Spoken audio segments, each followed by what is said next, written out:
asked Fritzy, reach out to Jeff Passan. Does a wonderful job covering baseball. Their MLB insider. I know he's busy because they have I think the GM meetings in Las Vegas. But you also have a controversy here with a pair of pitchers with the Guardians, and they could be headed to prison. Jeff Passan, kind enough to join us. Jeff, thanks for joining us. Bring us up to speed. Can you explain the situation with the Guardians pitchers? Yeah, it's not great, Dan. And this is really the intersection of gambling and sports and where it allegedly can go wrong. An indictment was unsealed yesterday by the Eastern District of New York, which is the same U.S. Attorney's Office that indicted Damon Jones and Terry Rozier and others involved in a separate alleged gambling scheme. In this case, Luis Ortiz, a Cleveland Guardians pitcher, and Emmanuel Clase, who is widely regarded as one of the best closers in Major League Baseball, three-time All-Star, two-time Mariano Rivera Reliever of the Year in the American League, allegedly conspired with bettors to place proposition bets on individual pitches. So, for example, you can bet whether a single pitch is going to be a ball or a strike. And they would get together, according to prosecutors beforehand, and say, this pitch in this inning is going to be a ball. And what would happen is, 10,000 or so dollars would be wagered. Sometimes it was more, sometimes it was less. This allegedly happened a significant number of times, up to the point where the government alleges that more than $400,000 was made on Emmanuel Clase's pitches alone. And then this is something that's going back, Dan, allegedly to May of 2023.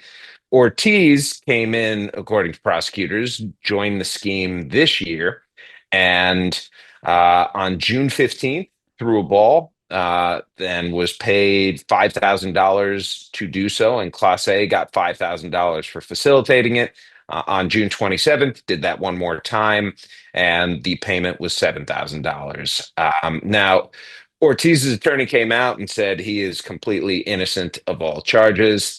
Clase's attorney was not quite as vociferous, but said essentially we will have our day in court. And the whole thing, it's just really interesting to me, Dan, that I'm in Las Vegas right now for a Major League Baseball event when this is happening. And it shows the way that gambling has infiltrated professional sports. And you really do wonder, can the toothpaste be put back in the tube, or is this the new norm?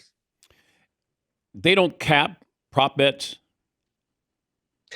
I think it just depends on where you're doing the gambling. And the reason that this was caught in the first place is because there are betting integrity firms out there that track this sort of thing. And they saw that Luis Ortiz had a pretty significant amount of money placed on one of his pitches. And they're like, well, that's interesting. With Clase, I suppose it's a little bit different because he's as good as he is. He's as well known as he is.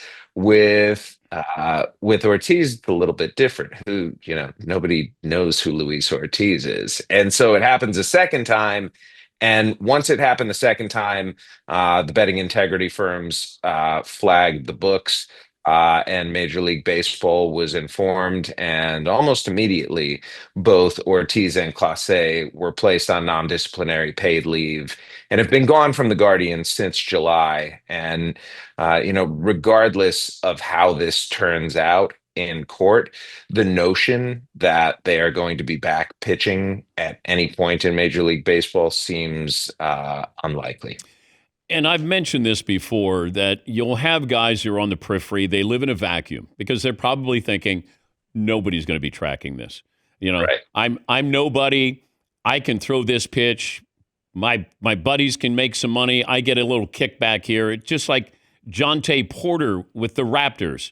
He's a no-name player, and hey, I got an over/under, and I'm going to, be under. I'm going to take myself out of the game. Terry Rozier, that's the problem. It's not star players. Absolutely. It's the guys who don't think anybody's watching, but Vegas has to watch. Yeah, of course, Vegas has to watch. And frankly, all of us as sports fans should be apoplectic about this. Games are only as good as they are believable. Yeah. And the second that you start chipping away at the idea that what we're watching is real, what we're watching is on the up and up, uh, what's the point of watching sports if you don't feel like there's real competition? And it's so interesting to me that it's almost taken gambling to remind us of this point. Why people were so angry about the Houston Astros cheating is because the expectation of fair play, of both sides doing this the right way, and I don't think I even need to use air quotes for that. There is a right way and there is a wrong way. And what the Astros did was wrong. And even though Emmanuel Clase and Luis Ortiz, if they did this, could say, hey, it's just one ball. I can get back into the count. Class A in 2024 had one of the best relief seasons in Major League history. Even though all of those things are true, it's just the fact that if this exists at one point, is it not a slippery slope? Hey, I threw one, but I can come back from a 2-0 count. Or if it's the third pitch of in at bat and the guy is down 0-2, I can waste a pitch. I can waste two pitches. And then you get to the point, Dan, where it's like, if you open the door to that, then you're just inviting more and more and more.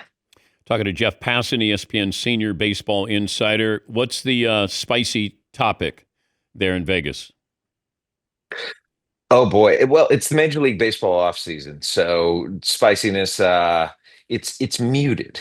Like we don't have a ton of spice going on. Okay. We need some more flavor to the offseason. How, I how don't anticipate there's going to be any big free agent signings this week. I don't think that frankly we're going to have a big trade go down. This week is more about just feeling out what the market is going to look like. And because MLB does not have a salary cap, its offseason is accordingly slow. Teams, they are able to maneuver around and respond to the market and don't feel like they have to go out and spend all this money early on to take up their cap space. And it's one of the things I appreciate about baseball. Like it's an actual market and it operates that way without those sorts of restrictions. you got a couple of Japanese players who I think are being posted. Is it just a pipeline to the Dodgers if they want them? I don't anticipate that this offseason because if Really? you look at no, if you I think it's twofold. Number one, if you look at what the Dodgers need, of course they could always use another starting pitcher, but among the four that they had starting for them this postseason with Yoshinobu Yamamoto, Blake Snell, Tyler Glasnow, and Shohei Ohtani. You add to that two more guys on their roster, Justin Wrobleski and Roki Sasaki, who are starting pitchers. And you throw Gavin Stone and River Ryan coming back from major arm surgeries in there. The Dodgers have pitching depth, like real pitching depth, frankly, from which they can trade.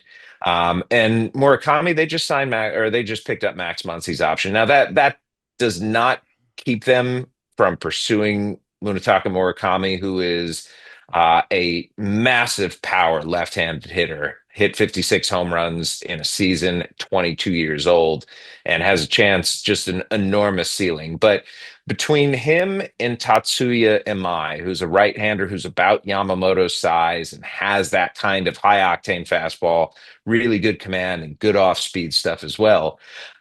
I think the bigger thing, Dan, other teams want Japanese players too. Other teams understand there's enormous talent to be mined in Japan. And you're not going to get those top end guys in the future if you haven't illustrated in the past that you're a landing spot for Japanese players, that you are friendly to the Japanese culture, that you understand the mindset of Japanese players coming over. The Dodgers, one of the best things that they did was corner the market in Japan and say, we want everyone in Japan to be wearing Dodger blue. It was brilliant, not just in a baseball sense, but in a financial sense as well. And I think all the other teams around the league are like, well, if you can't beat them, join them. Behave there in Vegas, Jeff, okay? I make no promises, Dan. You already look guilty. Thank you, bud. That's Jeff Passan joining us from Vegas, the GM meetings there.